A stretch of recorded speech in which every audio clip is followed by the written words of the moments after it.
tulos na nagkondusir ning combat operation ang puwersa kang gobyerno matapos na makaresibin ning sumbong dapit subot sa presensya ng mga rebeldeng grupo sa tri-boundary kang Barangay Vicente Grande Daraga Albay, Barangay Katamlangan asin Pinaslog sa Pilar Sursogon, alas 8 ning aga kasudma. Sa pag-abot kang pinagsarong puwersa kang 31st Infantry Battalion, Regional Mobile Force Battalion, Pilar Municipal Police Station, asin personalize kang Albay Police Provincial Office sa nasabing lugar. Nakiribayan ning putok ang mga pigtutubodang miyembro kang CPP-NPA Terrorist Group.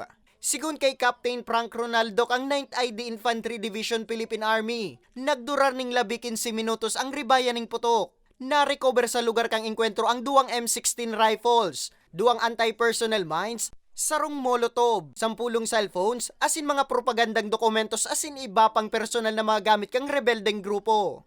Sa tayo malapit dun sa lugar, yung nagkakandak ng ating community support program, at meron niyang nag-pick up na mga civilian o miyembro ng komunidad na meron daw presensya ng NPA doon sa lugar. Kaya agad naman inaksyonan ito ng ating mga kasundaluhan kasama ng kapulisan na nagresulta nga sa isang encounter.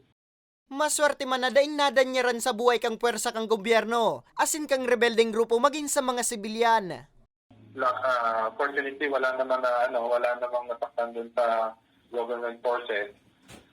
Samantalang sa kabilang puwersa, hindi pa namin ma-determine sa ngayon. Patuloy pa namin tinutugis kasi meron mga blood stain na naiwan doon sa lugar. Sigun kay Rolando, ininang ikalimang engkwentro na naitala sa reyon, kabali na ang tulong engkwentro sa nasambit na probinsyang unya na taon. Para sa mga baretang tatak Bicol, Nomer Corporal